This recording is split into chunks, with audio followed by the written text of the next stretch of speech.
Shalom Bapak Ibu yang dikasih oleh Tuhan. Puji Tuhan. Wah, saya baru ini mendengar ya. Ini yang WL singernya ini luar biasa sudah cantik-cantik ya.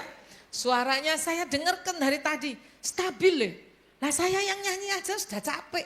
Mereka kok masih stabil suaranya ya. Iya, terus seriosa lagi, waduh, 1 oktav di atas, waduh. Saya nyanyi saudara suara 1, nanti pindah 2, pindah 3 gitu ya. Suka-suka saya karena sudah nggak kuat saya ya, waduh. Tapi saya salut ya, luar biasa. Ini jadi contoh yang bagus ini.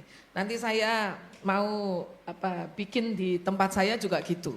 Saya sudah usulkan, waktu itu kita sudah rapat ya. Saya sudah usulkan minggu kelima itu kita buat model ibadahnya tuh agak lain. Jadi saya bilang minggu kelima kan cuma 3 bulan sekali. Pagi itu saya bilang kaum wanita. Siang itu kaum pria gitu. Sore itu kaum muda. Sudah disetujui. Minggu berikutnya Pak Daniel bikin rapat. Dirubah saudara. Habis itu saya ngambek ya. Saya bilang udah mulai sekarang saya nggak mau pimpin rapat. Saya bilang Pak Gembala saja yang pimpin rapat, saya bilang ya. Ngambek saya saudara ya. Puji Tuhan. Tapi memang saya mesti tunduk ya apa pimpinan, apa keputusan dari suami kan begitu. Jadi sampai hari ini kalau kami ada rapat gereja, kecuali raker gereja. Raker gereja itu saya selalu duduk di atas dengan Pak Daniel ya. Di sebagai pimpinan sidang ya. Tapi kalau rapat-rapat biasa saya tanya Pak Daniel, aku ikut enggak? Dia bilang enggak usah, saya enggak ikut gitu ya. Wah seneng saya ya, kalau dia bilang enggak usah gitu. Tapi biasanya sebelum rapat dia tanya-tanya dulu, nanti bagaimana rapatnya ya, bagaimana, siapa ketua panitia, temanya apa gitu ya. Jadi istri itu menolong tapi dari belakang gitu ya. Yang tampil selalu suaminya gitu, yang dapat nama suaminya. Kan di Amsal 30 kan begitu ya. Ya, istrinya bangun waktu hari masih gelap, tidur waktu hari sudah malam. Ya toh, kerja suaminya apa? Suaminya kerjanya apa? Duduk, lo enggak duduk. Betul enggak? Di pintu gerbang kota, ya toh? Itu tempat sidang itu loh, tempat perkumpulan. Suaminya cuma pakai baju bagus yang sudah disiapkan istrinya, lalu apa? Duduk gitu ya. Puji Tuhan ya. Luar biasa. Jadi waktu saya lihat ibu-ibu ini saya bertekad. Nanti sampai rambut saya putih semua. Terus saya lihat, tapi kok kayaknya bagus. Enggak putih semua, soalnya saya lihat enggak ada yang putih rambutnya saudara. Iya betul, hitam, coklat gitu loh. Terus saya gini dalam hati. Nanti saya mesti kayak begitu gitu ya. Saya mesti kayak gitu ya. Biarpun kita sudah umur tapi belum tua, sudah umur tapi kita tetap melayani Tuhan, semangat gitu. Betul, saya sambil duduk itu bertekad dalam hati, saya besok mau kayak gitu saudara. Tapi saya dilema, rambut ini saya mau cat, anak saya enggak boleh gitu. Aduh, menurut Pak Eti bagus dicat atau tidak ini Pak? Dicat, bagus gini, alami ya Pak? Ya sudah, berarti saya tetap begini nanti tambah putih ya saudara.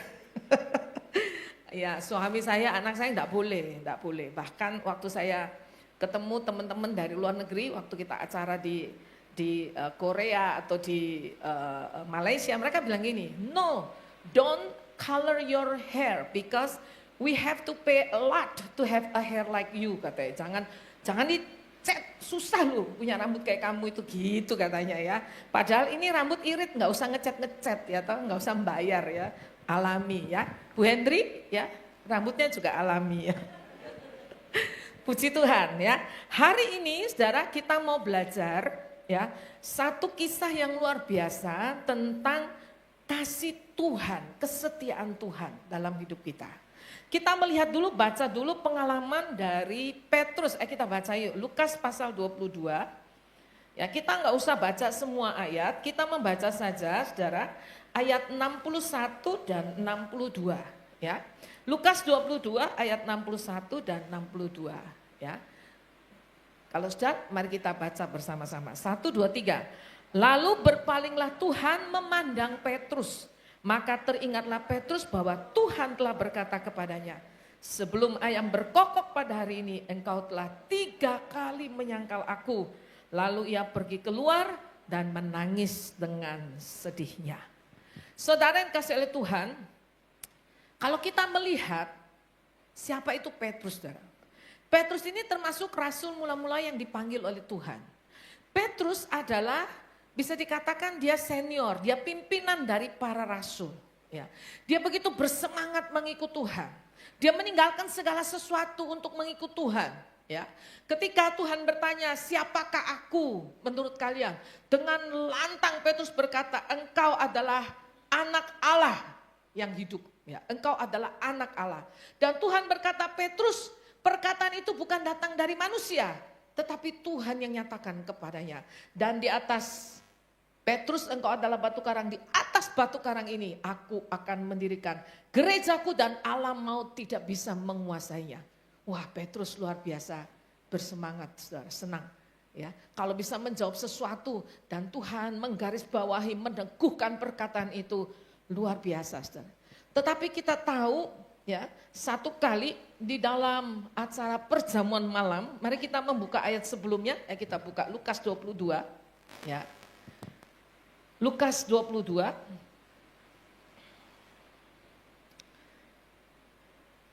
Kalau kita membaca saudara, ya, ayat 31. Ya. Simon, Simon, maksudnya Petrus, lihat iblis telah menuntut untuk menampi kamu seperti gandum. Tetapi aku telah berdoa untuk engkau supaya imanmu jangan gugur. Dan engkau, jikalau engkau sudah insaf, kuatkanlah saudara-saudaramu. Peringatan Tuhan buat Petrus. Jawab Petrus begini, Tuhan, aku bersedia masuk penjara dan mati bersama-sama dengan engkau. Tetapi Yesus berkata, aku berkata kepadamu Petrus hari ini, ayam tidak akan berkokok sebelum engkau 3 kali menyangkal bahwa engkau mengenal aku, saudara. Jadi saudara lihat, Petrus pada malam waktu perjamuan itu mendapat sorotan khusus dari Tuhan. Secara khusus. Ya. Ada pesan khusus yang Tuhan sampaikan kepada dia. Ada sesuatu yang akan terjadi dalam hidupnya. Dan Tuhan sudah mengingatkan dia. Tapi kita tahu dari kisah ini, mulai ayat 54. Ketika Yesus ditangkap dan dibawa dari Taman Getsemani, ia digiring ke rumah imam besar dan Petrus membuktikan bahwa dia tidak meninggalkan Tuhan. Dia berkata sekalipun yang lain meninggalkan kau, aku tidak. Dan dia membuktikan saudara, dia mengikuti Tuhan dari jauh. Dan di tengah halaman itu saudara, di luar orang memasang api karena dingin, memang di Timur Tengah ya, di Israel itu kalau malam, kalau musim dingin itu dingin sekali saudara. Ya. Dan orang duduk mengelilingi api itu dan Petrus duduk di situ. Dan ketika seorang hamba perempuan datang dan berkata, juga orang ini bersama-sama dengan dia. Petrus menyangkal, dia berkata, aku tidak mengenal dia. Aku tidak kenal siapa itu Yesus. Ya. Lalu yang kedua, ya, seorang lain lagi melihat dan berkata, engkau juga seorang dari mereka. Yaitu orang-orang yang dari Galilea. Tapi Petrus berkata, bukan, aku tidak. Aku gak kenal orang-orang itu. Pertama dia bilang gak kenal Tuhan. Yang kedua dia gak kenal rekan-rekannya yang lain. Yang ketiga lebih parah lagi saudara.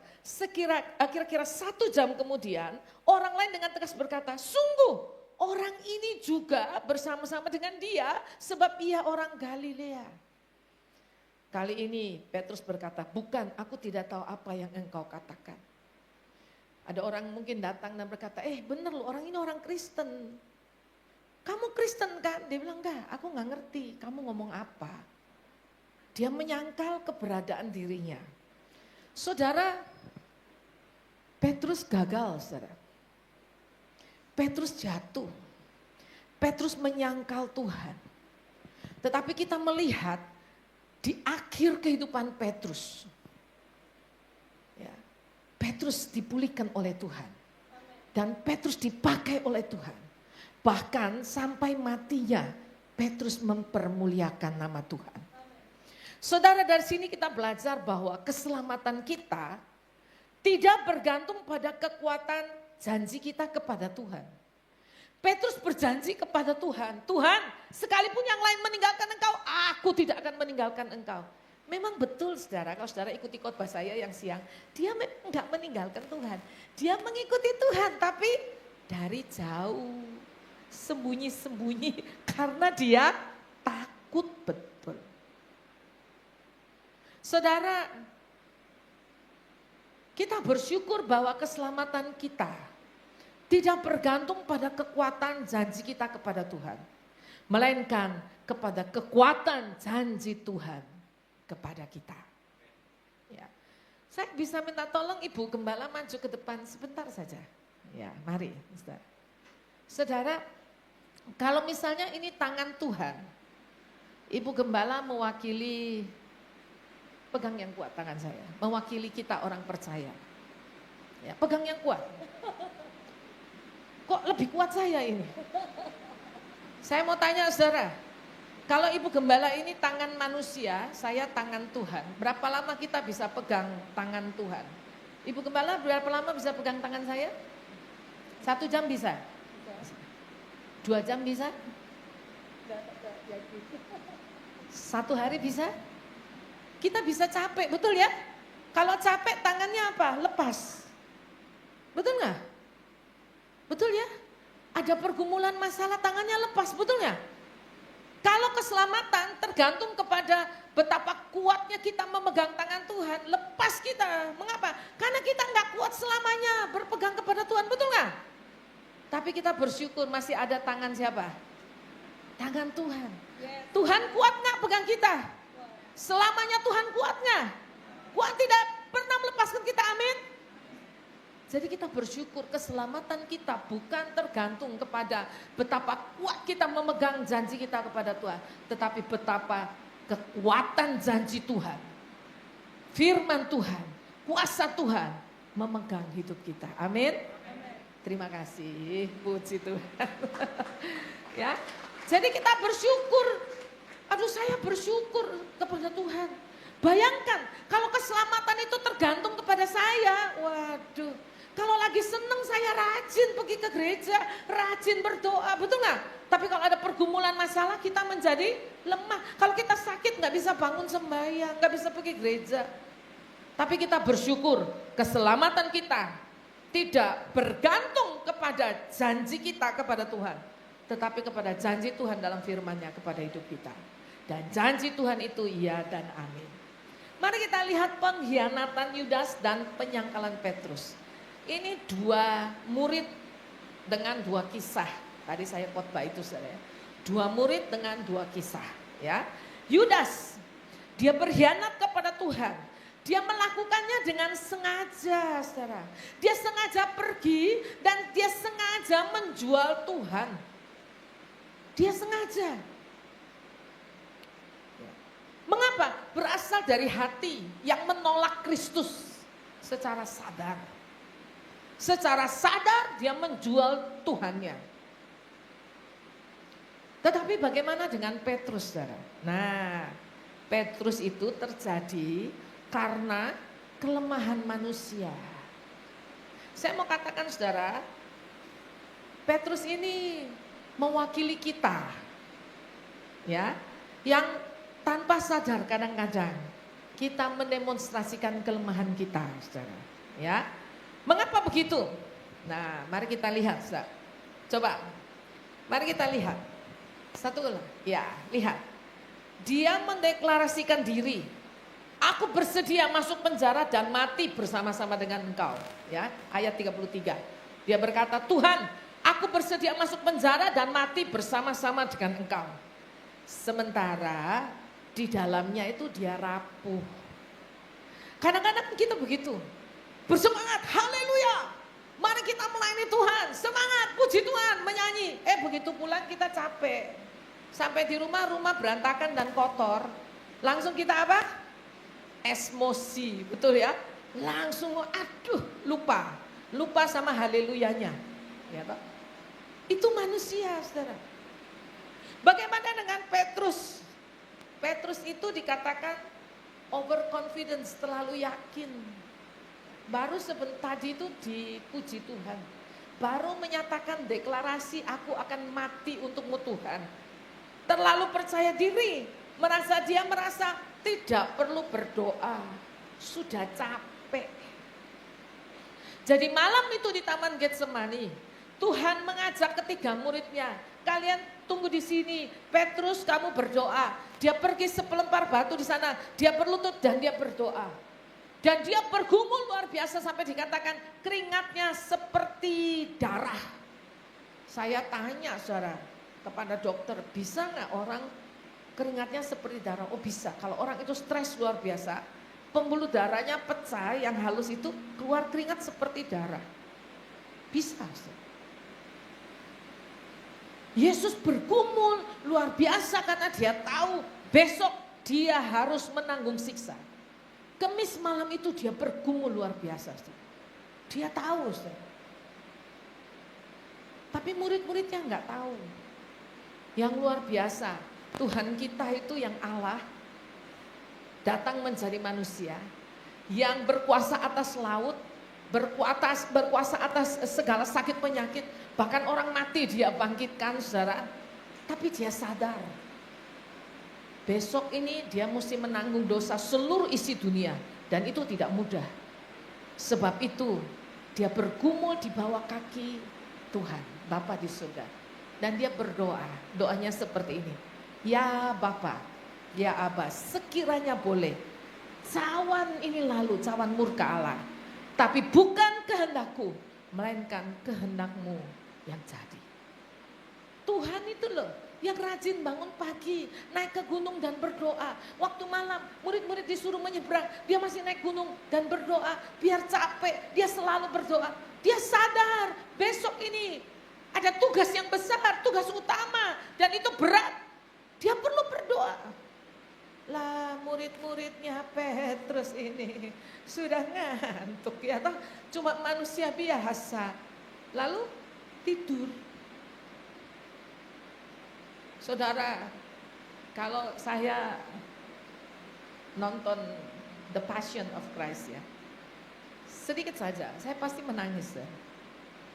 Karena saya menyadari dosa saya yang begitu besar. Dan Yesus mati untuk saya. Dan Tuhan Yesus bukan hal yang mudah saudara, naik ke atas kayu salib itu, menanggung dosa itu. Disiksa, dianiaya. Kematian Tuhan itu beda dengan kematian kita. Ya. Kalau kita sudah waktunya mati, biar kita nggak mau mati, kita tetap mati. Saudara. Disuntik apapun, kalau sudah waktunya mati, kita mati. Saudara. Tuhan mati di kayu salib bukan karena mati tak berdaya.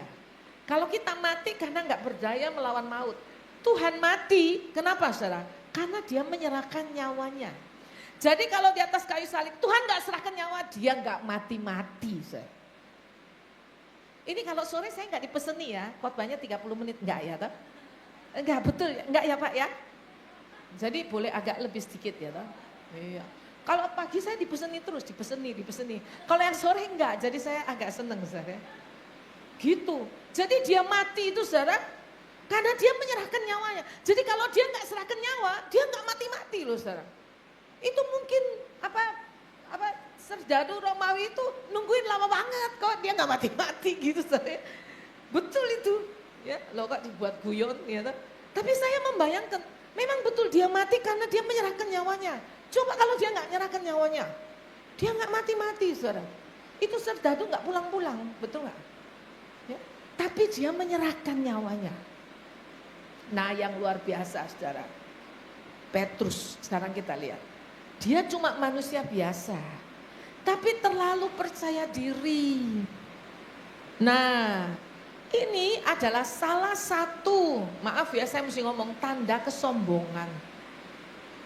Kadang-kadang kita ini terlalu percaya diri, tanpa sadar kita jadi apa? Sombong. Gak perlu sembahyang, gak perlu doa. Sudah bisa. Nah ini bahaya.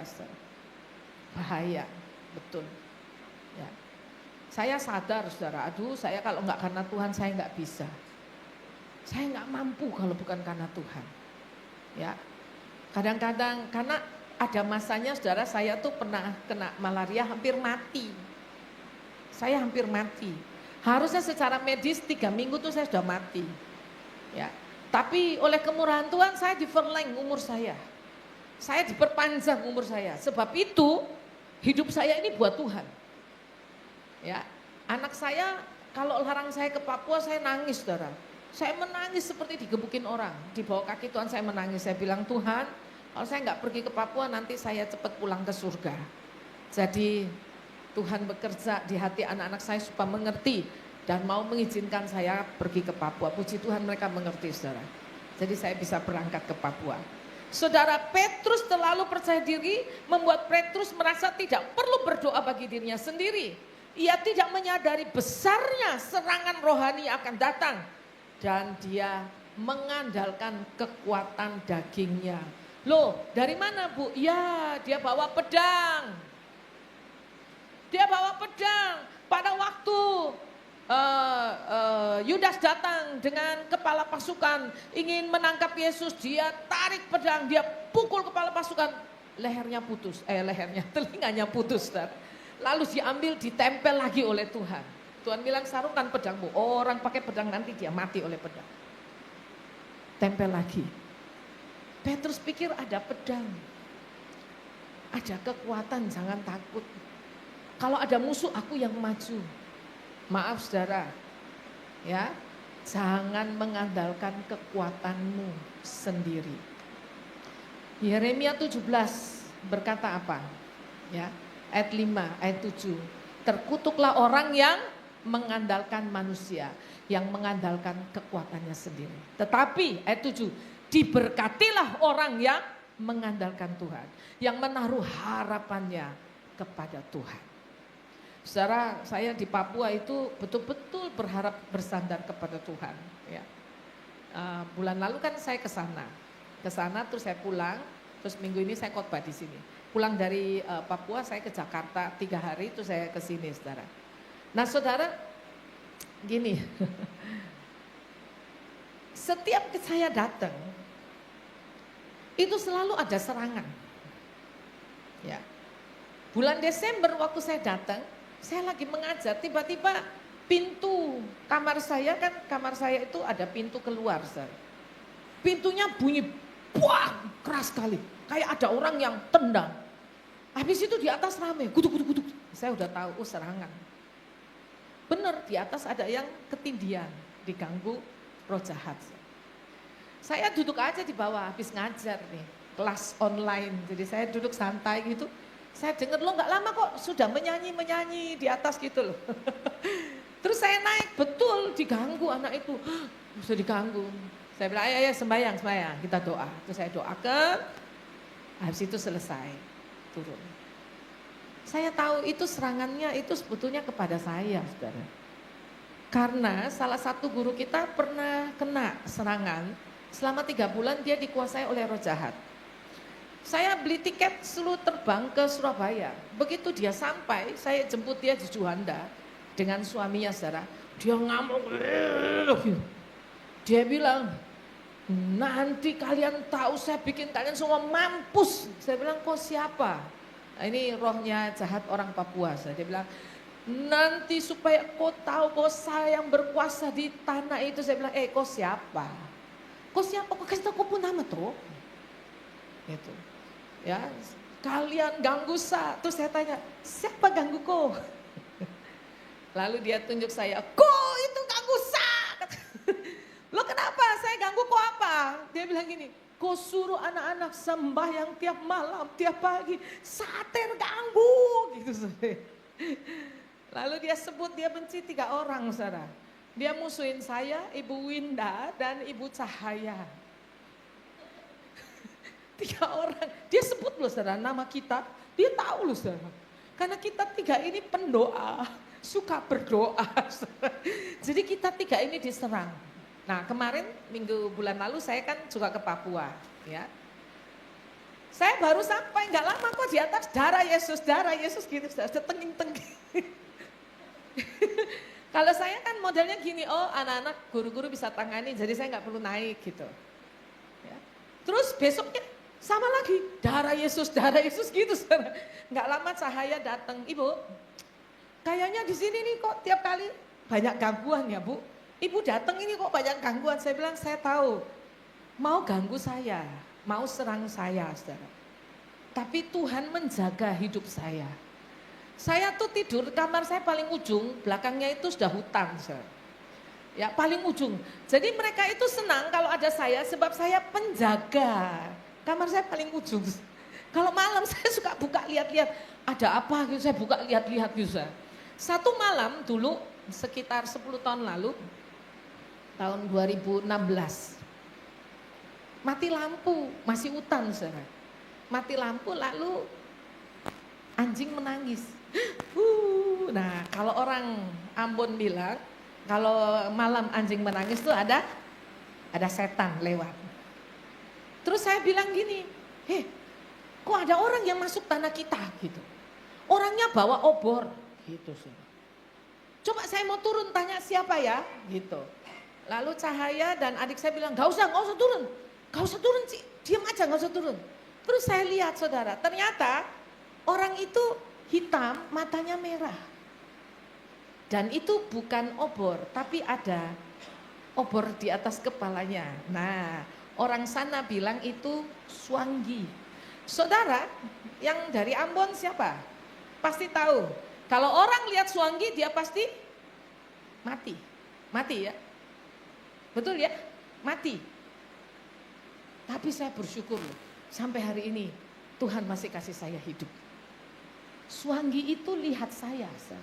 Dan saya lihat Swanggi. Baru satu kali itu saya lihat. Matanya merah, lalu di sini ada obor. Obor itu loh, obor. Dia jalan. Ya. Dan orang di Papua bilang itu tuan tanah.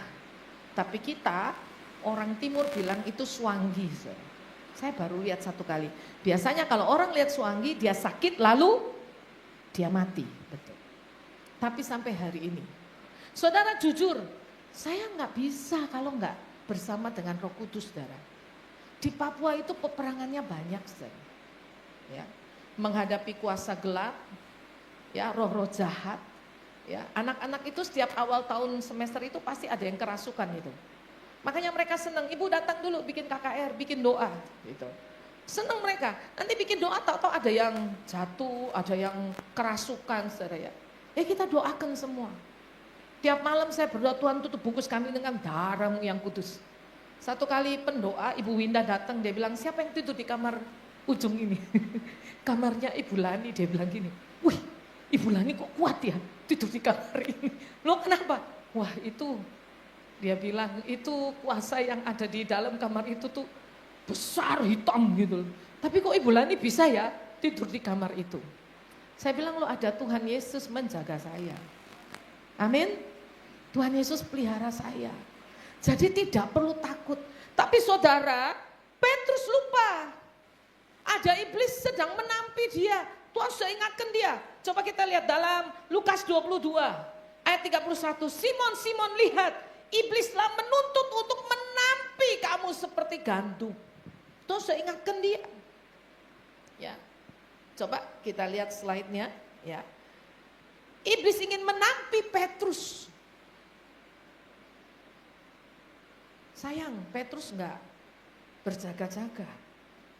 Tetapi kita bersyukur. Lihat ayat 32. Kita baca sama-sama ayat 32 ya. Ayat 32. Saya bersyukur untuk ayat ini. Ayo kita baca. 1, 2, 3. Tetapi aku telah berdoa untuk engkau. Supaya imanmu jangan gugur. Dan engkau, jikalau engkau sudah insaf, kuatkanlah saudara-saudaramu. Puji Tuhan. Tuhan Yesus tidak meninggalkan Petrus. Tuhan Yesus berdoa syafaat untuk Petrus. Yesus menggantikan apa yang tidak dilakukan Petrus. Petrus gak berdoa tapi Tuhan Yesus berdoa untuk Petrus. Saudara kita bersyukur ya kita punya Tuhan yang luar biasa mengasihi kita. Kita aman dalam tangan Tuhan. Ya. Asal kita menyadari penyertaan Tuhan. Saudara, Dan Tuhan menjamin, Tuhan berkata, supaya tujuan doaku, imanmu jangan gugur. Wah, saya pikir ya, Petrus ini luar biasa ya, memiliki Tuhan yang bertanggung jawab penuh atas hidupnya. Ya, selanjutnya mari kita lihat, ketika ayam berkokok, ya, Petrus menyangkal Tuhan 3 kali. Ketika dia sedang bicara ayam berkokok, dia ingat. Karena pada saat itu dikatakan di dalam ayat yang ke-61, berpalinglah Tuhan. Waktu Tuhan berpaling, saya lihat dalam bahasa Yunani itu saudara, ya sementara Petrus bicara, Tuhan berpaling. Dan dia langsung melihat, dia enggak melihat gini aja sambil lewat, enggak. Dia sungguh melihat menatap Petrus dalam-dalam. Dan saat mata Tuhan bertemu dengan mata Petrus, kira-kira saudara, apa yang Petrus lihat di mata Tuhan? Dan apa yang Tuhan lihat di mata Petrus? Saudara, apakah Tuhan menghakimi Petrus? Tidak. Tuhan juga tidak berkata, wis tak kandani, kon ngeyel. Enggak, Tuhan enggak bilang gitu. Ya, sudah aku bilang loh, kamu kok enggak percaya. Enggak. Saudara, kalau kita jatuh saudara, paling sulit kita ketemu orang, betul enggak? Mengapa? Karena orang-orang ketika kita terpuruk di titik terendah hidup kita, orang suka apa? Menghakimi kita. Kadang-kadang orang nggak hakimi kita aja kita rasa dihakimi, betul nggak? Ya, kita rasa orang itu melihat saya, kenapa dia lihat saya? Ngapain lihat-lihat saya? Nah, karena kita merasa bersalah, kita merasa tertuduh, tapi kita bersyukur. Tatapan mata Tuhan tidak seperti itu. Tatapan mata Tuhan, tatapan yang penuh dengan belas kasihan. Tatapan yang mengasihi Petrus. Tatapan yang mengerti kelemahan Petrus. Ya.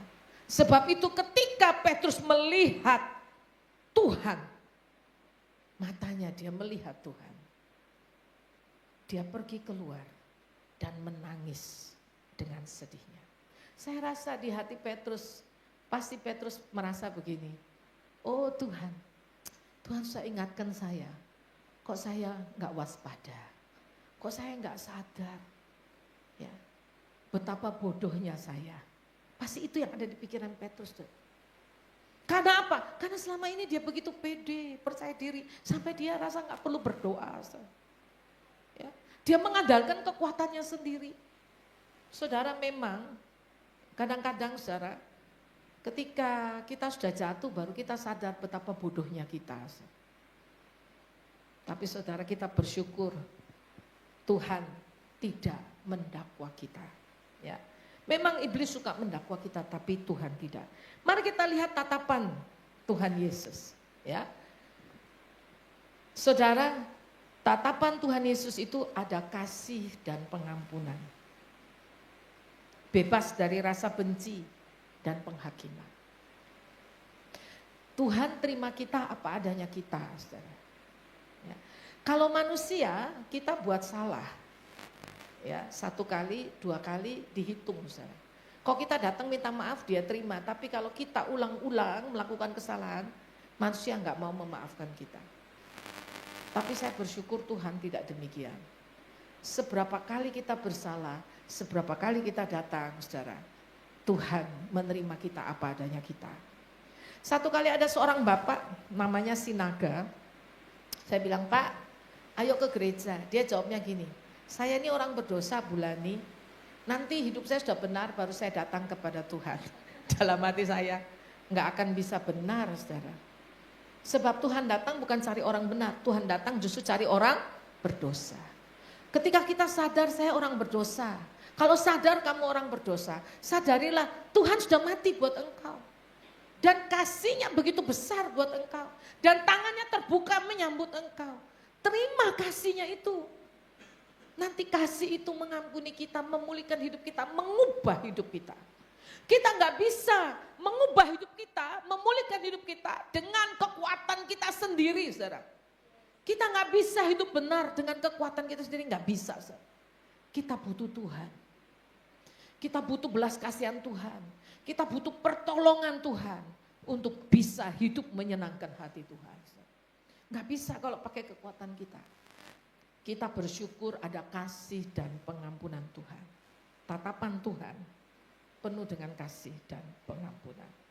Tatapan Tuhan mengingatkan firman-Nya, mengingatkan tegurannya.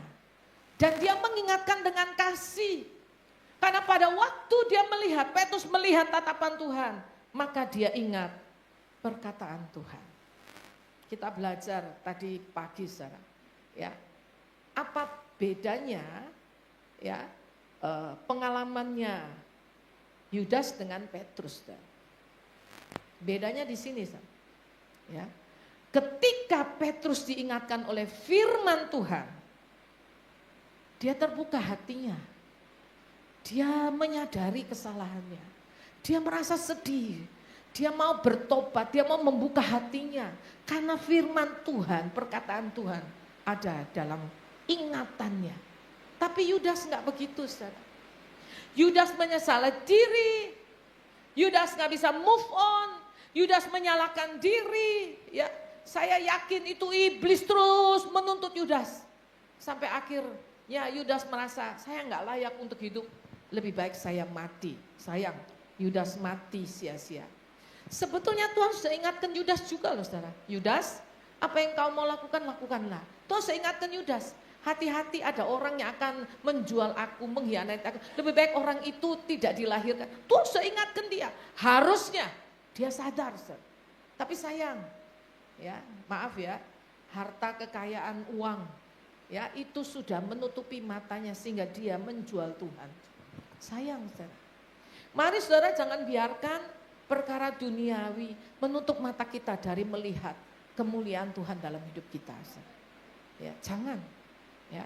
Saya sering katakan kalau harta semakin banyak, jangan hatimu melekat kepadanya. Melekatlah kepada Tuhan. Saudara, tatapan Yesus menghancurkan kesombongan Petrus. Dia menangis. Ya. Tatapan Yesus mencairkan hati yang keras menjadi penyesalan yang tulus. Dia menyesal, dia menangis. Ya. Dan tatapan Tuhan menjadi titik balik kerendahan hati. Dia berhenti sesumbar. Nah ini saudara ya, dia mulai bergantung pada Tuhan. Ya. Saya sadar saudara, dalam hidup ini gak bisa banyak sesumbar. Ya. Gak usah banyak sesumbar janji-janji. Tapi nyatakan dalam tindakan kita. Ya, saya ini kan kadang-kadang semangat. Nanti kita buka ini, nanti kita bikin ini gitu saudara. Harusnya jangan begitu. Yakobus mengingatkan harusnya kita berkata, jika Tuhan menghendaki maka aku akan melakukan ini. Aku akan bikin ini. Begitu saudara, itu baru betul. Kita harus melibatkan Tuhan dalam hidup kita. Harusnya Petrus berkata, jika Tuhan mengizinkan, aku akan mati untuk Tuhan. Kan begitu. Tapi saudara jangan khawatir Petrus, engkau tetap akan mati buat Tuhan. Ya, Petrus nanti akan mati saudara. Saudara tahu akhir hidup Petrus? Dia disalibkan di kota Roma.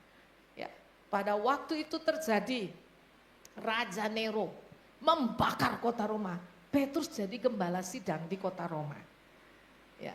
Maka waktu jemaatnya ditangkap, bagaimana entah caranya Petrus bisa melarikan diri. Saudara. Jadi dia lagi melarikan diri naik ke gunung. Tiba-tiba dia lihat dari atas gunung ada orang lari saudara turun ke bawah. Waktu dia lihat Tuhan Yesus lagi lari turun dari atas gunung ke bawah. Saudara. Lalu dia balik, dia ikuti, dia tanya. Ya, Kurie, Tuhan, ya, Guovados Kurie, mau kemana Tuhan? Lalu Tuhan menjawab begini, ada seorang muridku harusnya dia mati dan mempermuliakan Tuhan, ya, tapi dia melarikan diri. Jadi aku akan kembali dan mati disalibkan kedua kali untuk dia. Lalu Petrus menjawab, Jangan Tuhan, jangan Tuhan, jangan Tuhan. Jangan engkau kembali dan mati disalibkan kedua kali untuk aku. Biarlah aku kembali dan mati untuk engkau. Jadi dia kembali, saudara. Dia kembali dan waktu dia disalibkan, dia menyadari betapa besar kesalahannya kepada Tuhan. Dia minta disalibnya apa, saudara? Terbalik. Itu kisah Petrus. Dan demikianlah Tuhan berkata, bagaimana Petrus akan mati dan mempermuliakan nama Tuhan. Saudara yang dikasih oleh Tuhan, ya, tatapan Yesus, tanda penerimaan kembali, meski baru saja Tuhan ditolak. Ya, saya terharu, ya, Tuhan itu, saudara, sedang diadili, dianiaya, kok masih sempat memperhatikan Petrus. Ini murid yang sombong, yang sesumbar, yang sudah menyangkal dia. Tapi Tuhan tidak membuang dia. Tuhan merenovasi Petrus. Luar biasa. Nah, saudara yang dikasih oleh Tuhan, agak cepat karena banyak ternyata masih PPT saya ya. Cepat saudara, cepat ya. Nah saudara, ekspektasi manusia sadar diri, pertobatan tulus, lalu Tuhan memberi pengampunan. Itu pikiran kita. Kamu mesti tobat supaya Tuhan ampuni kamu. Tapi saudara, anugerah Tuhan tidak seperti itu. Anugerah Tuhan seperti ini, manusia gagal, jatuh. Lalu ada tatapan kasih dan pengampunan dari Tuhan. Dan tatapan kasih pengampunan itu menjamah hati manusia berdosa dan manusia itu bertobat. Ya. Lihat luar biasa ya kasih Tuhan ya. Jadi yang bisa membuat kita bertobat itu ialah Tuhan, bukan kita.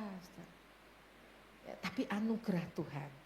Ya, tangisan yang menghancurkan kesombongan, tatapan sang penebus mencairkan hati Petrus. Arogansi kesombongannya runtuh menjadi penyesalan yang mendalam. Kehancuran batin ini bukanlah akhir, melainkan fondasi bagi kerendahan hati yang baru. Nah kita lihat ada proses pemulihan dari kasih karunia hingga kepercayaan.